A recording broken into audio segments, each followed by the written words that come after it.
In this video, we will discuss about stomata factor affecting stomatal movement. In previous video, we already discussed stomatal movement mechanism like three hypotheses. First one is on the basis of photosynthesis. Second one is starch hydrolysis hypothesis, and third one is Mallet or K plus ion pump hypothesis. Okay, so let us see. Factors affecting stomatal movement. Stomatal movement are influenced by a number of environmental factor. जो stomata के movement होती है, opening और closing होती है, वो बहुत सारे एनवायरमेंटल फैक्टर या एक्सटर्नल फैक्टर से अफेक्ट होती है, like light, temperature, relative humidity, water availability, CO2 concentration. Okay. Other than external factor, some internal factor also affect the stomatal movement. Okay, so internal and endogenous factors includes growth hormones, organic acids, potassium, iron, कुछ minerals हो गए, कुछ plant growth regulators like hormones, pH. Okay, so ये different factors है जो कि stomata के movement को अफेक्ट करते हैं. स्टोमेटल मूवमेंट के मैकेनिज़्म में हमने देखा था कि अगर हम मिनरल आयंस की बात करते हैं तो जो पोटेशियम आयन होता है वो मेजरली रिस्पॉन्सिबल होता है for the closing and opening of stomata. Okay, so हमने मैकेनिज़्म में देखा था कि कौन कौन से फैक्टर इंपॉर्टेंट होते हैं स्टोमेटल के मूवमेंट के लिए. First one is light, second one is water, CO2 concentration and chloroplast. Okay, so इन सबकी प्रेजेंस में क्या होता है, प्लांट्स है फोटोसिंथेसिस की एक्टिविटी होती है, CO2 का कंसंट्रेशन चेंज होता है. CO2 के कंसंट्रेशन चेंज होने से pH चेंज होता है. किसका, गार्ड सेल का. गार्ड सेल का pH चेंज होने से क्या होता है, उसमें ऑस्मोटिक पोटेंशियल्स या ऑस्मोटिक कंसंट्रेशन ग्रेडियंट बनता है, जिसके कारण कि स्टोमेटा क्लोज और ओपन होते हैं. ओके, सो हम देखते हैं कौन कौन से फैक्टर किस तरीके से स्टोमेटा के मूवमेंट को अफेक्ट करते हैं. So first one is light. इन एक्सटर्नल फैक्टर्स में, in the majority of plants the stomata open in the light and close in darkness.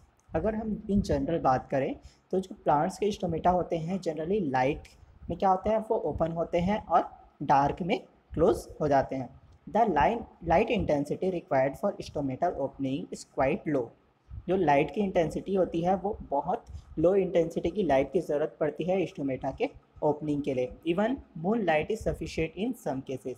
जो मून लाइट होती है वो भी सफिशिएंट होती है कुछ प्लांट्स के लिए. मीन्स जो लाइट की इंटेंसिटी होती है वो बहुत ही कम इंटेंसिटी में भी स्टोमेटा अपना वर्क करते हैं. Okay, both red and blue part of light are effective, though the latter is slightly more effective. Okay, जो रेड लाइट होती है और ब्लू लाइट होती है दोनों ही इफ़ेक्टिव होती है स्टोमेटा के मूवमेंट के लिए, लेकिन जो ब्लू लाइट होती है वो ज़्यादा इफ़ेक्टिव होती है, slightly more effective than the red light. Okay, so however in succulents और कैम प्लांट्स. कैम प्लांट क्या है, crassulacean acid metabolism plant. The stomata remain close during day time. They open only during dark. Example agave, opuntia and pineapple. कुछ plants ऐसे होते हैं जैसे कि agave, pineapple, Opuntia. इसके जो स्टोमेटा होते हैं वो क्या होते हैं, नाइट के टाइम पे ओपन होते हैं और डे टाइम पे क्लोज होते हैं.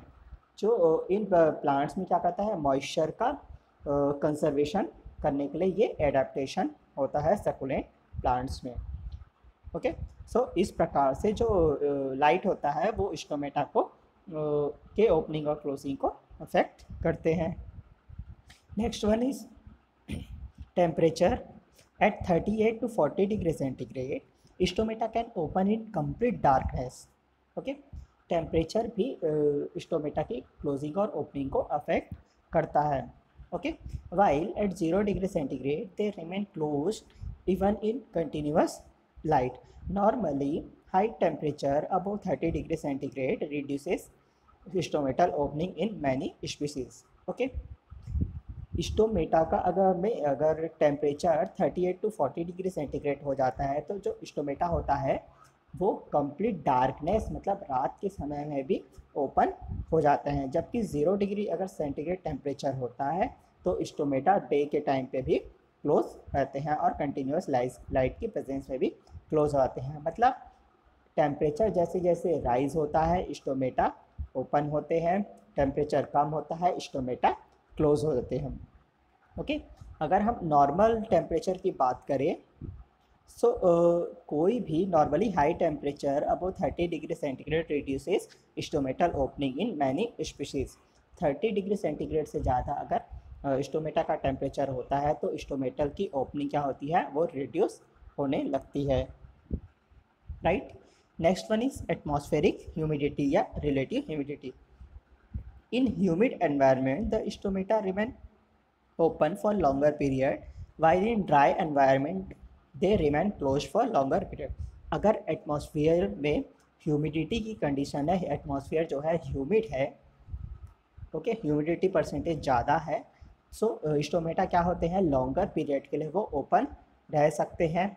उसी वहीं अगर ह्यूमिडिटी ज़्यादा है, ड्राई एनवायरनमेंट है, तो स्टोमेटा क्लोज रहते हैं।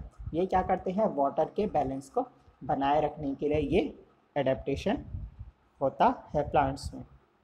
Okay, next one is water availability.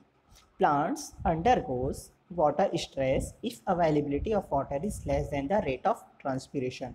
अगर ट्रांसपीरेशन की रेट से कम वाटर की अवेलेबिलिटी होती है तो प्लांट्स में वाटर स्ट्रेस की कंडीशन डेवलप होती है। मीन्स अगर प्लांट से वाटर जो है इवेपोरेट हो रहा है थ्रू ट्रांसपीरेशन, उसकी रेट ज़्यादा है और वाटर के absorption by plant root system वो कम है, तो प्लांट्स में क्या होता है वाटर डेफिसिट कंडीशन या मॉइस्चर डेफिसिट कंडीशन डेवलप हो जाती है, जिसके कारण प्लांट में वाटर स्ट्रेस होता है। वाटर स्ट्रेस होने से जो स्टोमेटा होते हैं वो क्या हो जाते हैं, क्लोज हो जाते हैं।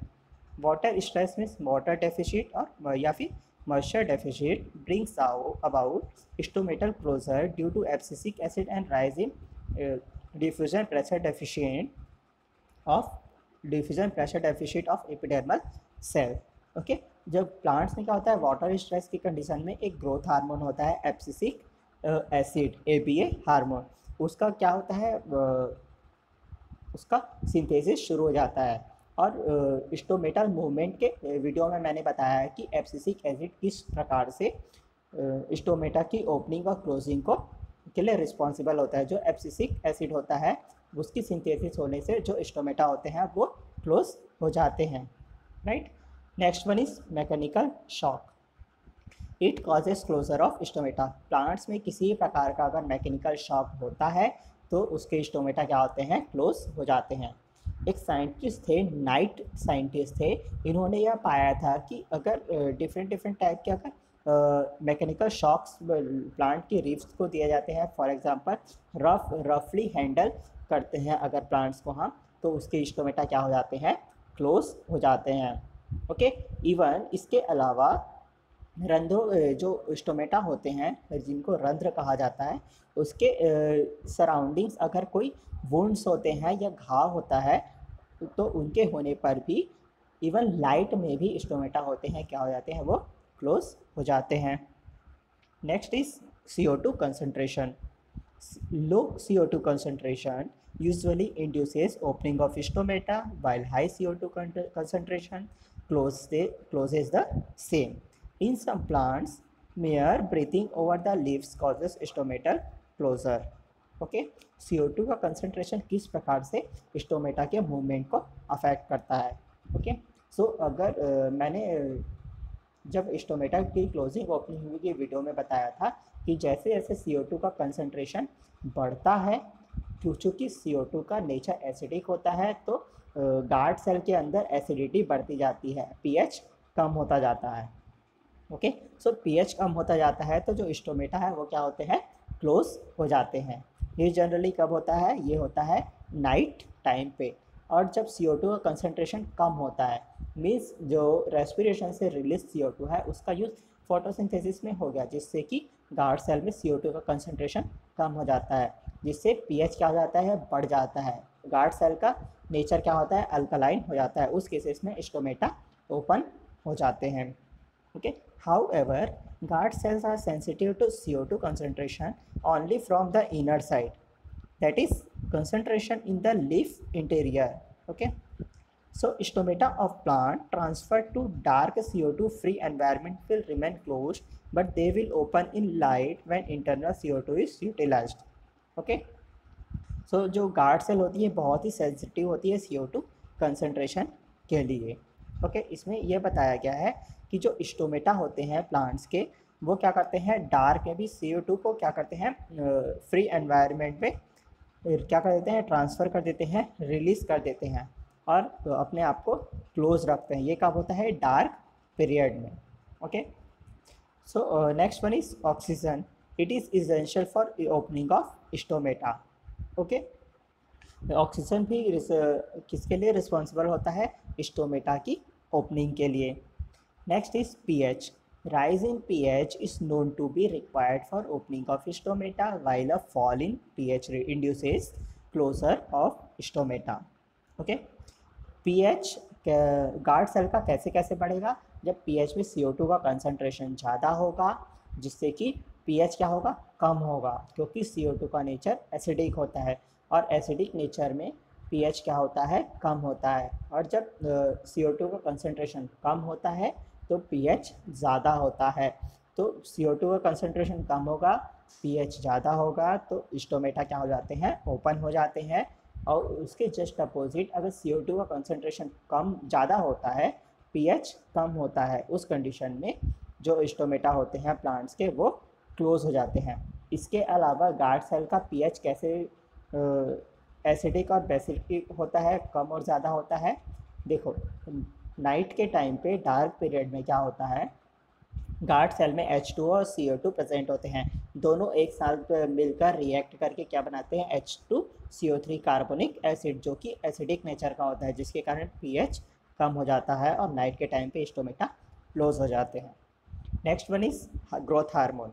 Cytokinin are essential for opening of stomata, while abscisic acid takes part in stomatal closure, right?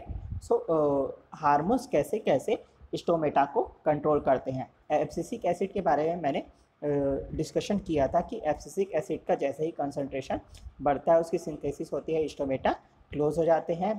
वहीं जो साइटोकाइनिन होता है वो इसेंशियल होता है for the opening of stomata, right. Next is mineral. Stomata opening depends upon availability of K+ ion, means potassium ions, from adjacent epidermal cells।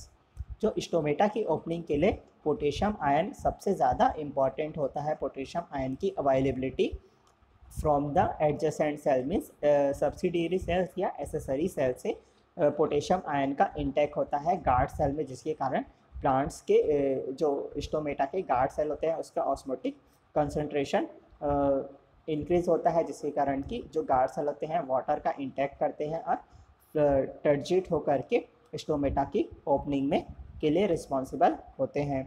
A number of other minerals are also essential for stomatal movement, like phosphorus, nitrogen, magnesium, calcium etcetera. Okay, ये जो different minerals हैं जो कि help करते हैं किसमें, stomata के closing and opening में। जैसे कि नाइट्रोजन, फॉस्फोरस एंड पोटेशियम, अगर इनकी कमी होती है तो क्या होता है, स्टोमेटा क्या करते हैं, वो क्लोजिंग होना शुरू हो जाते हैं। डिफरेंट मिनरल्स का स्टोमेटा के क्लोजिंग और ओपनिंग में डिफरेंट इफेक्ट पड़ता है। So this is the factors affecting stomatal movement, means stomata के क्लोजिंग एंड ओपनिंग को कौन कौन से फैक्टर्स रेगुलेट करते हैं। सो अगर इन समरी हम बात करें तो एक्सटर्नल फैक्टर कौन कौन से होंगे light, humidity, temperature, okay, mechanical shock. कुछ इंटरनल फैक्टर्स कैसे हो सकते हैं, जैसे ग्रोथ हार्मोन हो गया, मिनरल्स हो गए, पीएच हो गया, ये कुछ इंटरनल फैक्टर्स हैं। और CO2 का कंसंट्रेशन भी सबसे इम्पॉर्टेंट है जो कि स्टोमेटा के क्लोजिंग और ओपनिंग को क्या करता है, रेगुलेट करता है।